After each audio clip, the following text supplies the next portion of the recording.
Hey, happy Tuesday night. Thanks for coming to watch Deep in the Plus. I'm Rob Whiteside. Thank you guys so much for joining us. And again, tonight we have a very special show. We're talking about some classic Disney with my classic friend, Mr. Patrick Hackett. How's it going, buddy? Rob, I'm doing great, man. This is always a pleasure of mine on Tuesday nights. I'm just slightly sad we're not going bananas or getting fully loaded, but I think we'll be okay. Okay, so folks, this is what I have to tell you.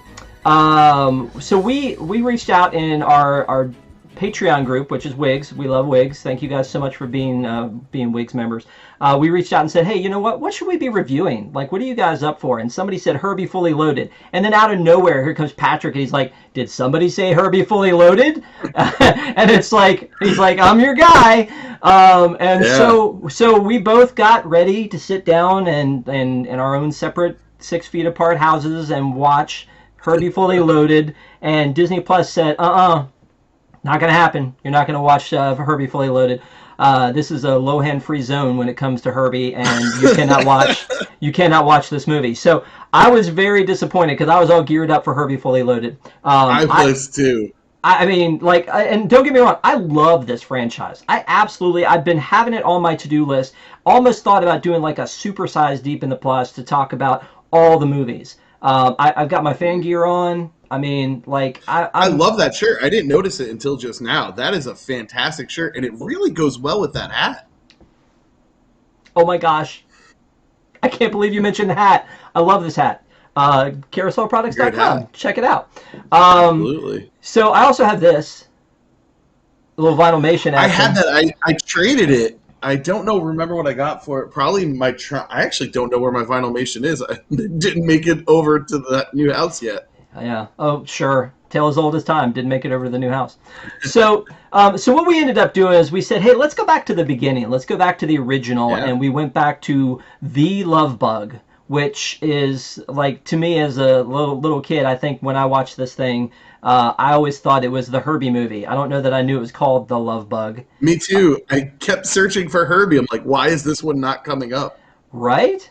And then when you go into Disneyplus and you search Herbie, for some reason the story of Robin Hood comes up. But you've got Herbie Goes Bananas, Herbie Rides Again, Herbie Goes to Monte Carlo, and The Love Bug. So I would have loved to have talked about all of these movies because it's been a minute since I've seen most of them. But we ended up watching The Love Bug, and honestly, dude, I could not be more excited about this one. So 1969, this movie came out. It was on the heels of, some of the other classic comedy movies, the Kurt Russell Computer Wore Tennis Shoes, and then like the Dexter Riley trilogy, that whole thing. And then you also had like the Shaggy Dog. And then this one comes out, and it was just a fun movie. Like, I feel like, it's a great story, but there's a lot of weirdness to it, and we'll get to that as we go along. But the basic premise for anybody who has been like under a rock and doesn't know about Herbie, is that there's this driver. He's all washed up. His name is Jim Douglas, and he goes into a car dealership to ogle a brand new Thorndyke special. And Mr. Thorndyke is there, and he is played by David Tomlinson from Mary Poppins, but he's in a very strange, different, evil role here. He's so good. So good. Yes, I mean, this is not your Under the Briny Sea, David Tomlinson. This is, but this is also Michelle Lee is there, and is going to show him the car. They think he's got money. They find out he doesn't, and then in comes Herbie, and just kind of comes into his life. And we don't really know in the beginning that this is like an animated, like brought to life car, right? They play that really well, and I was kind of bummed because I expected it to hit right off the spot. But they waited, and having Herbie follow him home, the whole dog aspect of Herbie is really great. Also, a really fun movie to just kind of check out classic cars in. I'm not a big car guy, but it was enjoyable seeing all the old designs and that Rolls Royce. Oh, man, that was something. But Herbie as a dog is a terrific little metaphor they got going on. And you know what? They didn't have to do anything special. This is not Lightning McQueen eyes on the glass. This is just he's got small little things that give him human characteristics, and And so Tennessee, which is interesting for me because now I live in Tennessee. Tennessee is the name of the mechanic that Jim works with, and played by My Buddy Uncle Hackett. Buddy. Played by Yeah. Buddy Hackett. And so, when Buddy Hackett comes on, it's the whole game of like, oh, who does that sound like? Because everybody knows him as the voice of Scuttle. Yeah.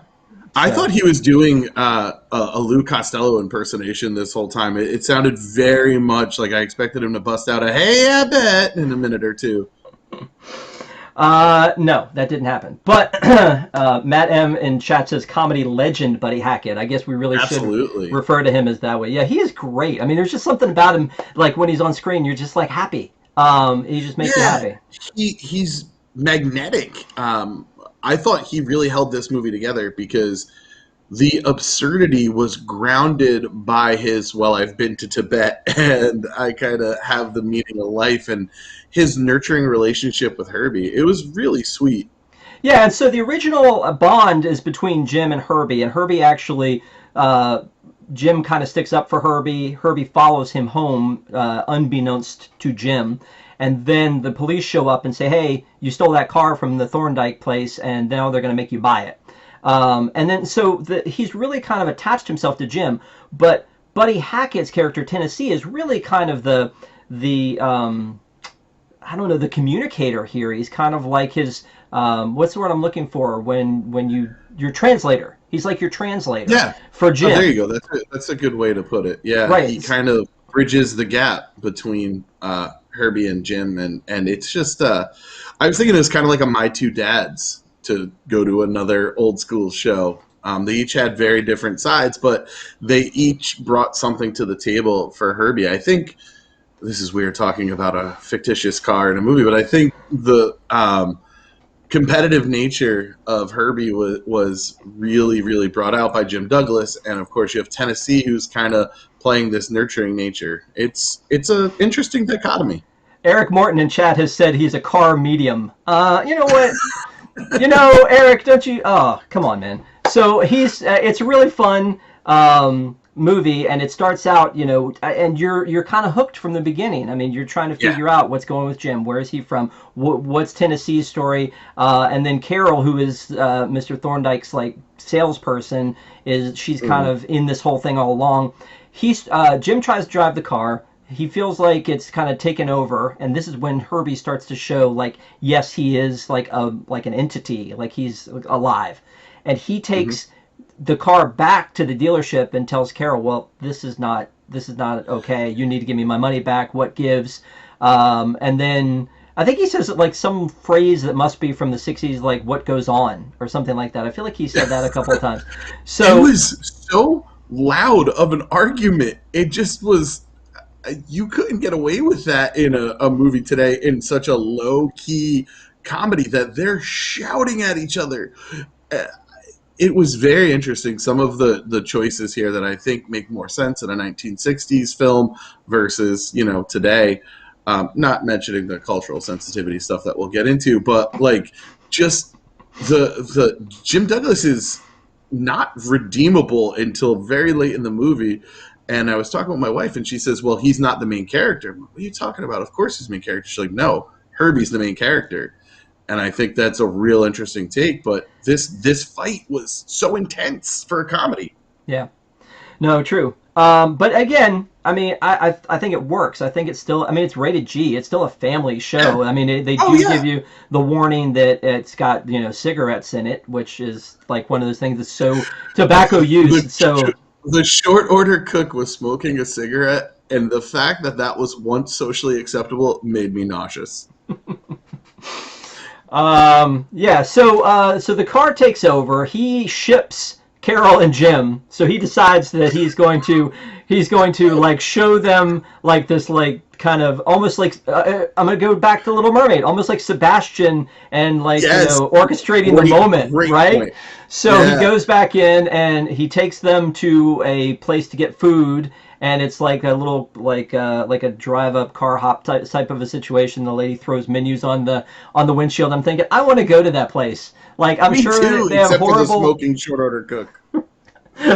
But I mean, menus on the glass, so you can see them through the window, but you don't have to touch them. Yeah, That's great COVID etiquette as well. So seriously. I feel like it would work great today, and you don't have to roll your Yeah, window down the whole way. Um, yeah. but then she's like, Carol's trying to get out of the car. The car hop says, "Oh, well, you need to take it up to Lookout Point if you're going to be doing that kind of stuff." I mean, I know we're not a 5-star, but we're a respectable joint. And then so Herbie We gets in have his our head, limits. take him up to like Lookout Point.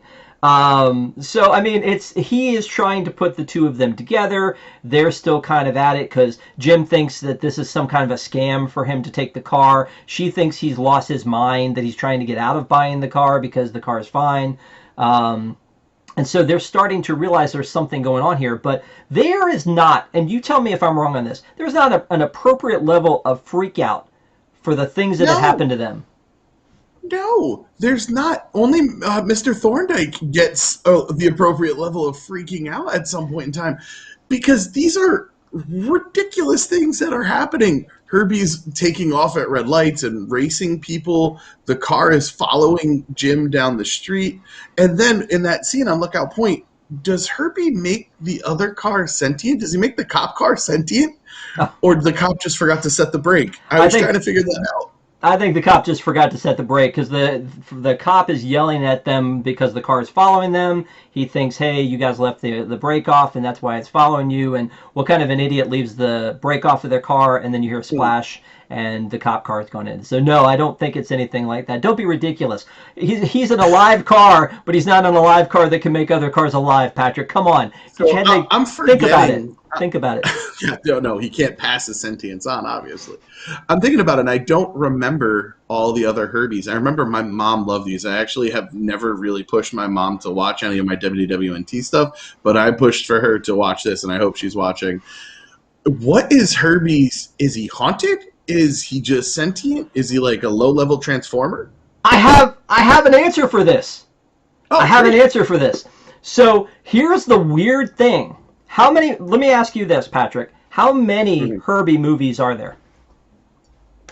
So I did a little bit of research on this, and I know there's the 4 Disney ones: The Love Bug, Bananas, Rides Again, and Monte Carlo. There was also a TV movie or a mini series that has what's his name, Bruce Campbell in it, and then there's another one that wasn't Disney and fully loaded. Okay, so you're more schooled on this than I expected you to be. The 1997 Bruce Campbell movie sort of explains the whole thing. So Oh, in a really dumb way. And so they also do something in that movie, and I know we're totally off track on the other one, but I feel like this is a legacy we're celebrating, not just the original. yeah, So we'll come absolutely. back to the original. But in that one, there's a guy who's a driver, and he's not worthy. That's the other thing, that Herbie's kind of, I'm going to say, like Excalibur, right? Like if you're not Mm, worthy of Herbie, then mm. you can't get like the power of Herbie, right? So Jim is Interesting. worthy. Interesting. Yeah. Mr. Thorndyke is not. So he kind of picks and chooses who is worthy. And in this movie, he's been purchased by this like Scottish race car driver because this is the Jim Douglas special. Like it's of legend years later, and he Oh, buys it okay. because it's a Jim Douglas special, and he can't win with it, and so they sell it off. And then Bruce Campbell's character gets it, and again, he is just like Jim Douglas. He is a kind of a washed-up driver who's now a mechanic, and so this is his chance again to be like worthy and to get his like redemption to be able to drive, right? So That's such then an interesting take. right, so that you're welcome. That's mine. That's original. Yeah. So then All right. Cool. in this one, in this story, the guy goes in and he sees there's a plaque inside of Herbie's like hood, which is not the engine, obviously, like that's the boot. Mm. But in it says who created him, and it says the word Herbie on it. Oh, And so he goes and he tries to track down the scientist who made it. It's a German scientist who happens to be living in California at the time. They bring him in. The scientist explains to him that he was trying to make a car for all people, and that in making this car for all people, that like the Germans thought he was making a car that was people, that was living, and they thought he was making like a whole living car situation, and so he's creating the vat of almost like it's like almost melted, just like metal, and he drops a photo of his like dear departed wife into the mix, and then that's like his love brings it to life. It is so thin. It is so thin. Wow. But that's the first time I've ever seen that explained. And then he goes to the guy and the guy says, "Hey, can you make me one for me?" And so then they kind of like plot and plan. And honestly, at that point, I gave up. That movie was not great.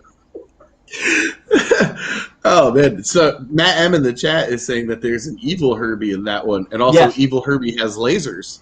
Yeah, that would be the one they make. And you know what? Going back to this in Disneyplus in general, there's a lot of these one-off movies that were TV movies that I wish that they brought to the platform. This one, there was a Computer that Wore Tennis Shoes that had Kirk Cameron in it. There was another Freaky Friday, and that's the thing too, is with the Freaky Fridays, they just retell the Freaky Friday story.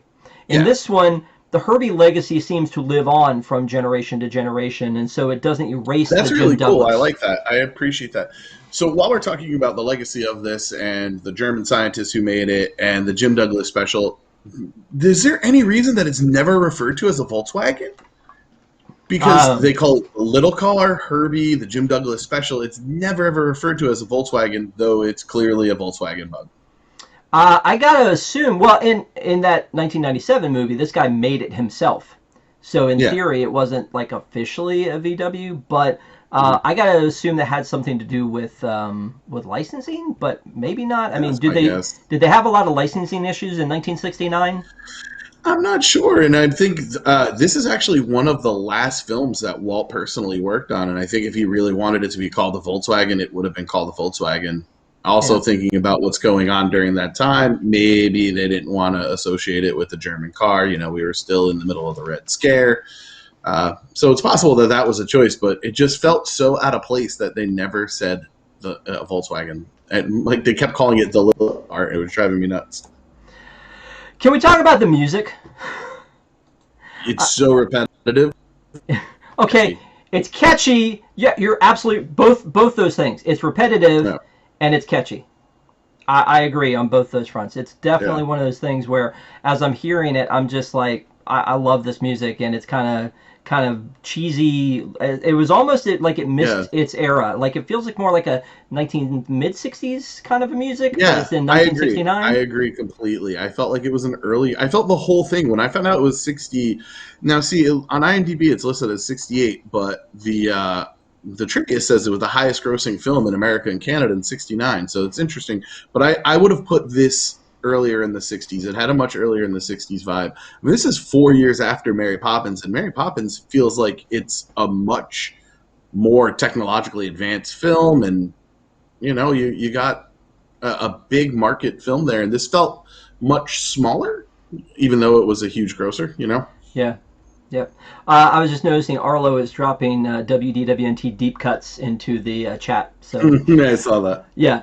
So here's the thing then, that when we're talking about Mary Poppins, Robert Stevenson, who directed Mary Poppins and a ton of other Disney classics back in the day. Everyone has so many Disney movies on their resume. It seems like it was, it's towards the end of the studio system, I do believe. And so it's just like you have Dean Jones, who's in a ton, and David Tomlinson, who has 2 big turns and a couple minor roles. Buddy Hackett's obviously been around a lot of Disney flicks. It just feels very, very Disney of that time.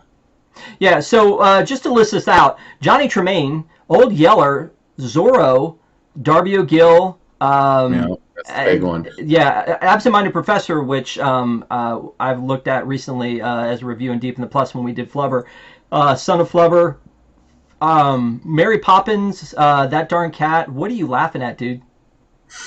I was just Son of Flubber. It just made me crack up for reasons I don't know. It was so different then. Like, you can't think of a film now, I want to go see a movie in the movie theater, but you can't think of a film right now that isn't like a blockbuster franchise or part of a bigger universe. And there's just these little movies that may have done well, and like, Son of Flubber. He did The Love Bug and he did Herbie Rides Again. Yep. And he did the Shaggy DA in 1976. But the one that I think is kind of neat though is that he did Mary Poppins. That was the big deal. But he did Mary Poppins, Love Bug, and Bedknobs and Broomsticks. So basically the David Tomlinson trilogy. Yeah, and I mean those are all three fantastic films. Yeah, And David Tomlinson, a little bit of a different role in every one, and knocks him out of the ballpark. yeah. Uh, he and Buddy Hackett, their performances were just so chef's kiss. I could do without Dean Jones. What? Without Dean He did, Jones? he did nothing for me, nothing. And I think it's just a different type of leading man. To give a deep personal cut, we're talking about WDWNT cuts. I went to school to be in mass media. I took a script writing class, and there's something you learn when you're getting taught script writing is that you have the main character, quote unquote, save the cat. And that's to show that they're a good guy, even if they're a good person, even if they're having all these character flaws. You saw early on in the film that they were capable of good. And with Dean Jones in the Jim Douglas role, you don't see it until the movie's almost over. And I think it's just a different kind of leading man back then than what we have now. Just ultra aggressive, and his voice. I kept telling my wife it sounded like Seth MacFarlane doing what he thinks a leading man of that time sounds like. How dare you, sir? I How just dare got you? How sent to dare me in you? the chat. I mean, Yeah. like, no, Dean Jones is a Disney legend. Like, I think Fred McMurray, Kurt Russell, Dean Jones, like those guys, like they're like the legend. Like Million Dollar Duck, Love Bug, Blackbeard's Ghost, Ugly Dachshund, That Darn Cat. Like Dean Jones was to me like when I was a little kid. Like rewatching these movies. I was not like alive when he did a bunch of these movies, but when I rewatched these movies as a kid because I loved anything Disney. To me, he was Disney. Like, and as a matter of fact, as he did this role, I think he did a really good job of it in not seeming corny and cheesy. I feel like he did a good job playing it semi-straight because Buddy That's a Hackett's really role. good point. Okay, so we can agree he's okay. Yeah, he's okay. It's a different time and a different era where that kind of was a little bit more acceptable. I didn't buy him as a leading man. I felt like he was a henchman. And speaking of henchmen, when oh man, I got to get his name because Joe it was Flynn. amazing. Joe Flynn Yeah, Henshaw. as Havershaw shows up, Havershaw. he is just tremendous.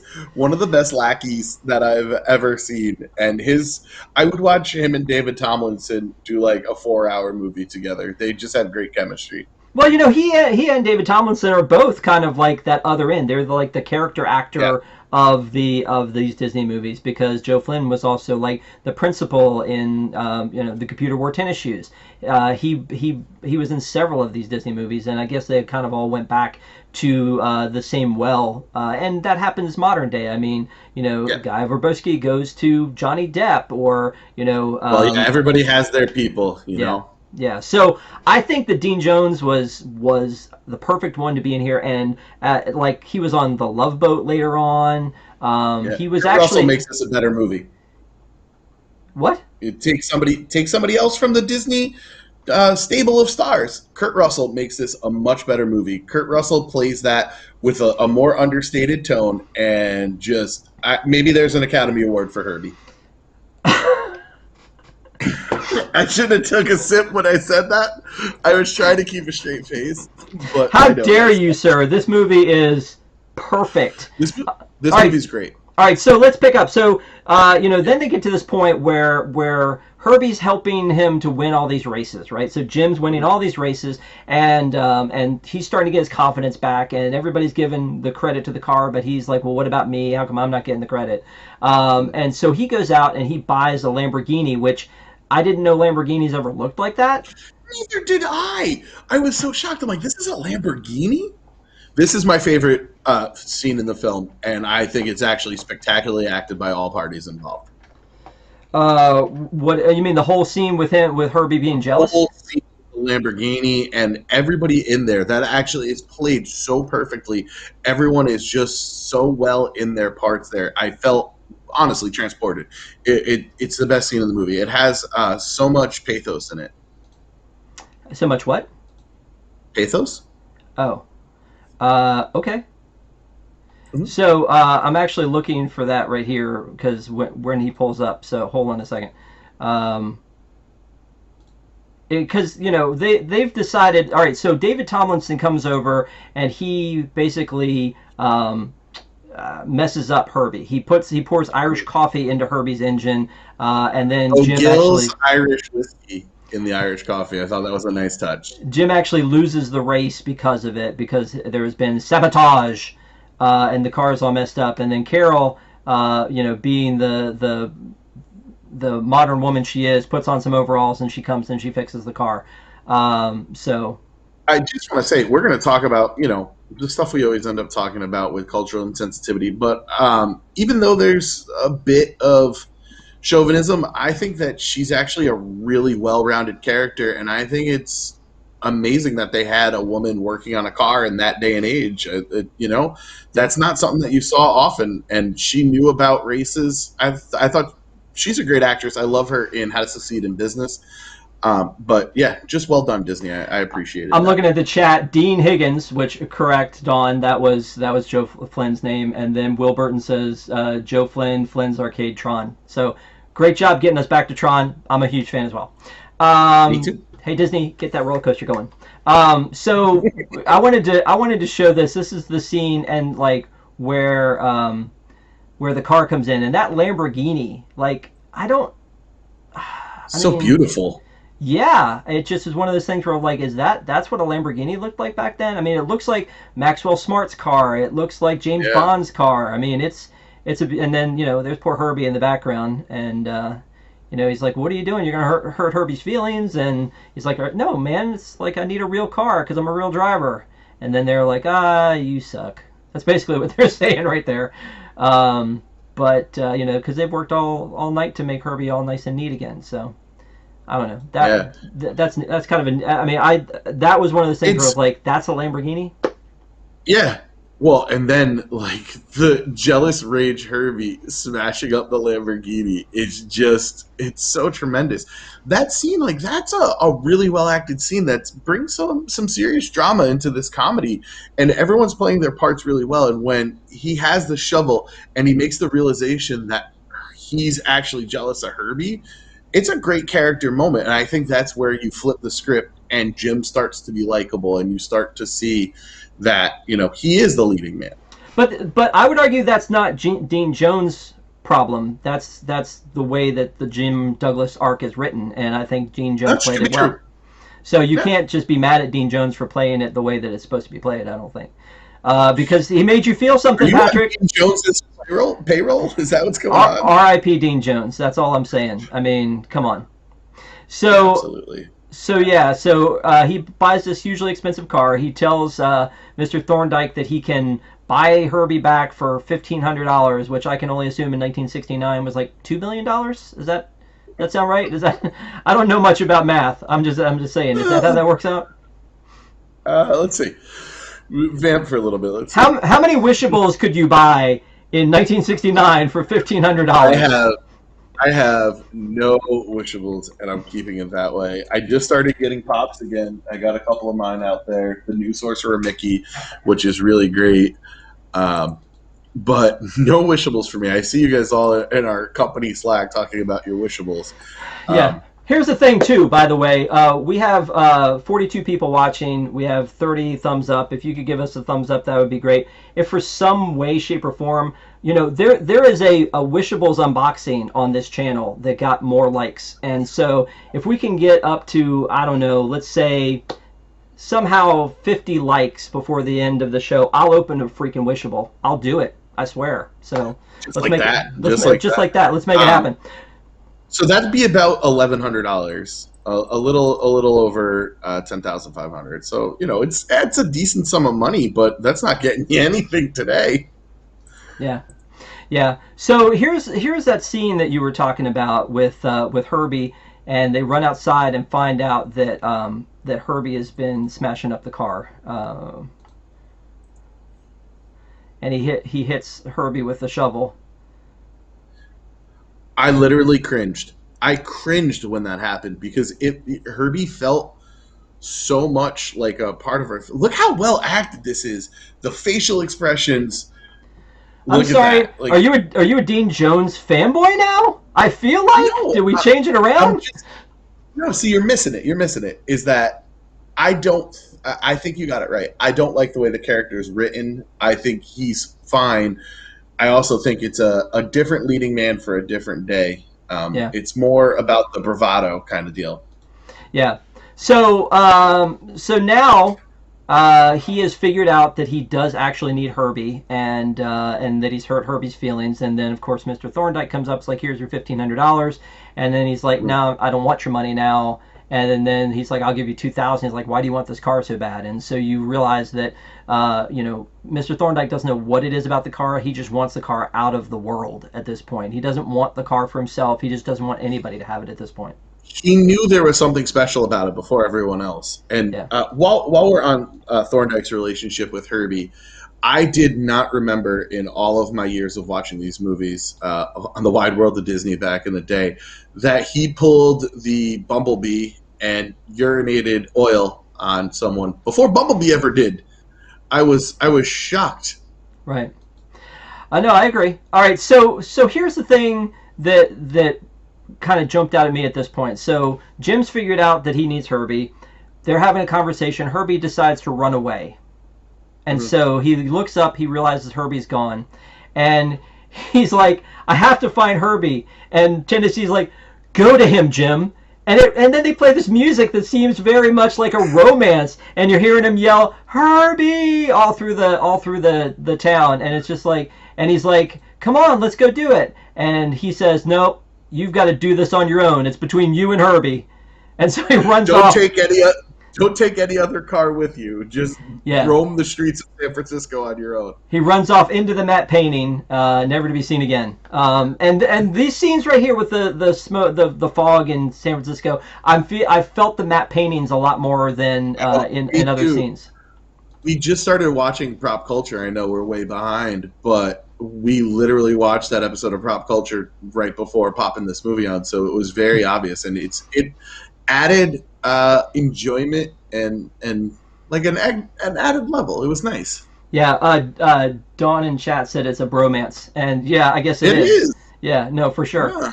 Yeah. So he goes and chases after Herbie, and then Herbie is basically he's looking to commit suicide. He's driving fast through the city. How dark is that? Yeah. I said it as soon as I saw the long establishing shot in the fog. I'm like, he's going to try and jump off the Golden Gate Bridge. Yeah. And then so Herbie, on his way to jump off the bridge, drives through Chinatown. Is this what you wanted to talk about? About it being a little bit... It gets worse, but this is okay-ish, and him hiding under the dragon was amazing. I thought that was something very clever, that this bug would try and just kind of join the there it is, the Chinese New Year's parade. This is I always like to give credit where credit is due, and I think a lot of times cinematographers don't really get enough love. I want to see who kind of shot this movie and lensed it, because they do an amazing job. Especially some of their two-shot reveals are just really, really well done. Yeah. So when he's driving through Chinatown, he messes up Tang Wu's shop. And so in doing so, causes a bunch of damage. And so now he's on the list. He calls the police. And then we go to the part where he's about to jump off the bridge. So, and when he's about to jump off the bridge, Jim catches up with him. He's trying to get him to not jump off the bridge. He's trying to pull him back. Herbie's like, no, let me go. And then Jim gets into quite a pickle with that as well. So he's trying to commit. It's so freaking sad. He's trying to commit suicide.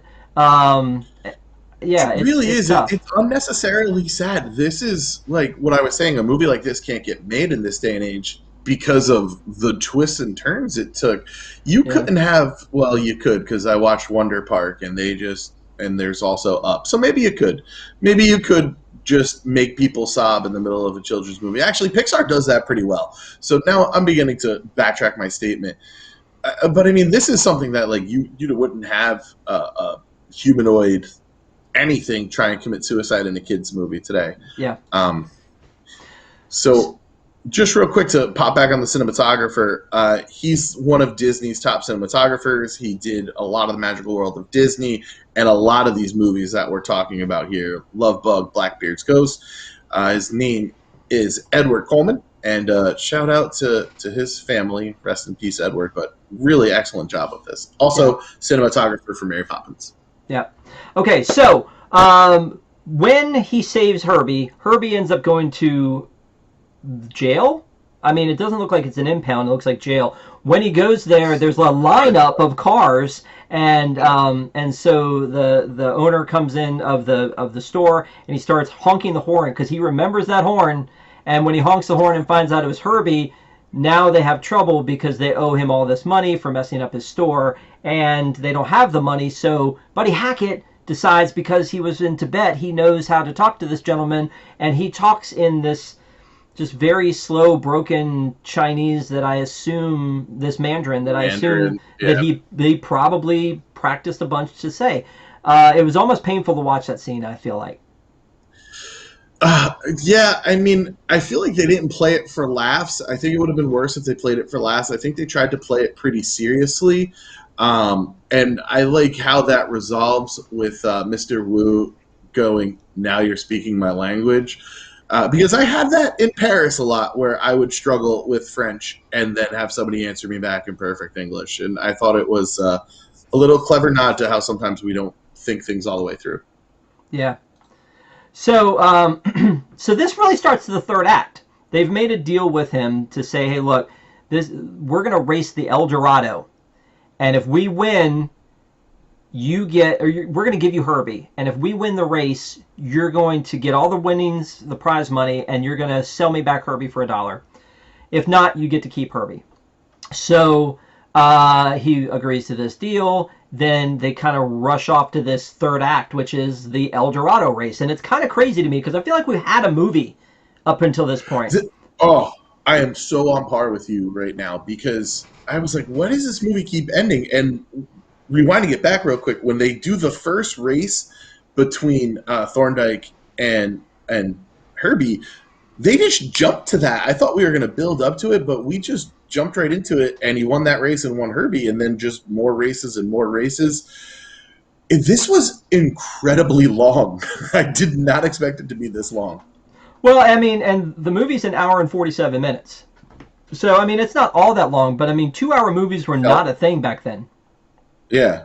So it's leaning towards that. And again, it's rated G, so it's made for families and for kids. But I mean, it feels long because it feels like they could have ended it before the El Dorado race. So the El Dorado race, the stakes have been raised. It's Act 3. They're going on this Cannonball Run. If anybody out there knows what Cannonball Run is, it was some movie in the 80s where they all had to race from one side of the country to the other, and by any means necessary. So that's what this sort of felt like. Those are such fun movies that... Oh, I just realized I was doing some unnecessary Foley work. Those are really fun movies that we don't get to make that often anymore. Like, they did Rat Race, which was kind of a Cannonball Run-esque movie, but like these cross-country adventure buddy comedies with hijinks, man, we need more stuff like that, especially coming out of this whole era where everything is so damn grim and bleak. Like, let's get some just stupid movies out there to sit down and have fun. Yeah. Yeah, and very similar to the Cannonball Run situation, they said in the beginning, like, hey, there are no rules in this race. We've tried to make there be as few rules as possible, is what they said. And I'm like, okay, so, you know, it's a very dangerous race now. Anything Chekhov's rule book. Yeah. So they go and they run this race, and of course, you know, Thorndyke and his sidekick have messed up everything for them. They've loosened lug nuts and cut up the spare tire and replaced their gas with water. That was such a funny thing. I didn't expect that at all, and they go to lift it out and lift off pieces. I was like, oh, that's clever. Yeah. And then there's this scene that cracks me up. Can I share another scene with you, Patrick? There's this Of scene. course. There's this scene right here where Mr. Wu's crew comes and grabs the car and uh, takes it up on like this. I don't know. What would you call that? Rickshaw? I guess that's what we're kind of going for. I guess so. And then this is Gary Owen. Yeah. From the World of Motion. Yep. So I mean, that's kind of fun. So anyway, I don't know. I just that was a very kind of 1969 screwball. That whole like lifting up the car and taking it out. Yeah. Every time I see those Tang Wu shirts, I'm like, is this where Wu-Tang Clan came from? Did they steal this from Herbie the Love Bug? I know the actual thing. Please don't at me. Please don't at me. Anyway. They can on Instagram, my friend. So then the race is going on, and the whole wager is that everybody's got something at stake because Mr. Wu made a deal with Mr. Thorndyke that said, hey, if you lose, I get the car. So the whole deal was if Jim wins, he gets the car back and Mr. Wu gets money. If Mr. Wu loses, he has to give the car to Mr. Thorndyke. But if he wins, he gets, we don't know what, but he's made some kind of a big deal. And large sums of money, I feel. Yeah. So, I mean, it's one of these things where, like, now everybody's got something involved or at stake, and then the race happens. And then at the very end of the race, they win. But I feel like there's, I mean, is this a legal race? There's some stuff that feels very illegal. There's about no the way. rules. They said just stick to these roads, and there's no other rules. And that's exactly when I saw Herbie shooting down the mountain going across roads. I'm like, oh, there's no rules. Nothing says a horse can't play basketball. Yeah. So I mean, for those of you who haven't seen it, the car splits in half.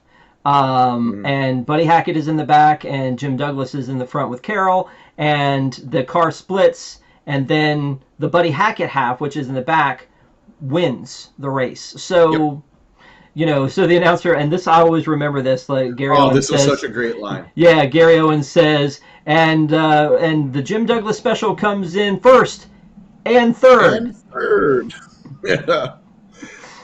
That's good. I hope that was ad-libbed. I think we don't see, like we do now, where you check out IMDb trivia and you see everybody ad-lib this, that, and the other. You don't get that with these old movies, and I just hope that was ad-libbed by him because it's such a clever line. Yeah. So they're in here, and there he goes. He wins, and the back half wins the race. So, I mean, and then everybody's happy. Yeah, it's just a fun movie, man. I mean, it really is. Then what you find out is that Mr. Wu made a deal with Mr. Thorndyke that if he won, he would get Thorndyke's dealership. And then apparently in the fine print, Thorndyke has to work for him. I feel like you could have gotten out of that. I feel like you could have gotten out of that part. That's well, he needs a job now. He has to make money, and all he knows are these very expensive cars and racing. And he's probably a disgraced racer for all the things that he did. It was like Wacky Races in there, which. Are you pulling out Hanna-Barbera references on me? Oh man, when Disney buys the Hanna-Barbera library and puts it on Disneyplus, we can just do an episode on Wacky Races. Okay, I'm in. Again, there are, like, I feel like Herbie is such a legacy. There was some, there were some things about it that made it into, there was I think it was called Disney on Parade, which was like a touring thing that happened. It was very much like Disney on Ice, but it was just like a circus based around Disney, and they had a Herbie the Love Bug in that would go across like a tightrope. They had Herbie in Lights, Motors, Action.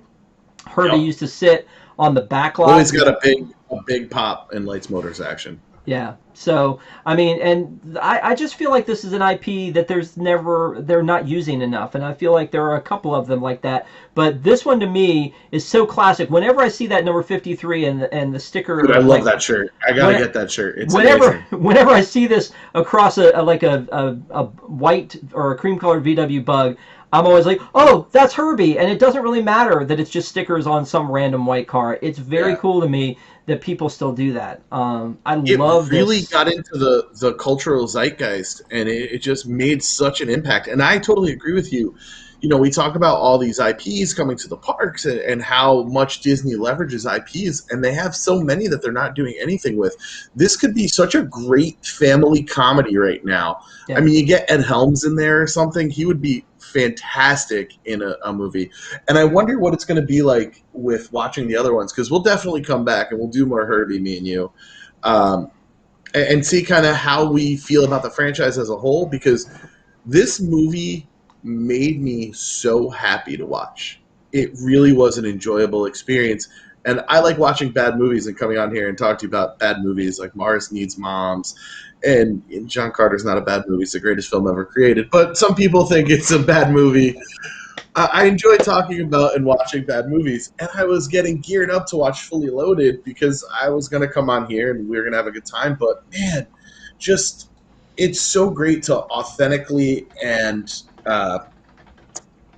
just really enjoy something, not like it sarcastically, to just be genuine in your feelings. And I felt transported to a different time. It was really well done. Yeah. I agree. In chat, Will Burton is saying fully loaded. Yeah, we're gonna get to it. As a matter of fact, but the rule is it's got to be on Disney Plus, and I feel like Why it isn't it was. there? I feel like I it do was, too. and then they took it off, and I All right, don't know if they had like we have previous. the internet. Yeah, we'll figure it out. Yeah. But I mean, I agree with you. You've said all along you were going to be my Mars correspondent, and we've done Mars Needs Moms, and Yeah. we've done John Carter of Mars. So, and I appreciate you for that. So, I definitely think we should plan on doing all the Herbie movies at some point. But I wanted to show one more thing. Something that we talked about on WDWNT during March Madness last year was, and it seems like, oh my gosh, so long ago that we did March Madness. I know Yeah. it's like 9 months Coming up ago, but again. it seems like two Yeah. years, 3 years ago. We talked about attractions that were never made, and one of them that was never made but that was proposed was a Herbie the Love Bug dark ride for Disneyland. And I look at this and it makes me cry. Like, I wish Oh this man. had been a thing. Oh my gosh. Like, all of the things that this thing would have done to leap over buildings, and then they're going to do the split just like they did. And you know what? They kind of do this in Runaway Railway. I mean, it's not as, the same, but in Runaway Railway, the cars split. So that's kind of the same thing. Driving up the Golden Gate Bridge. Gosh, I wish this had happened. And again, I feel like this is an IP they don't do enough with. Yeah. I feel like that's the spiritual predecessor to what we wound up with Radiator Springs Racer. Everybody has always been trying to do the split the car trick on an Yeah. attraction. I remember when we talked about Ripsaw Falls, they were trying to do it there as well. So Herbie Fully Loaded was on Disney Plus, but is not anymore. Okay. No, I just found it. What? Nope, it's gone. Okay. I clicked on it. It was gone. Okay. So the next one we'll do at some point in the future is Herbie Rides Again with Ken Berry. It's Stephanie Powers is in that one. Somebody mentioned in the chat earlier.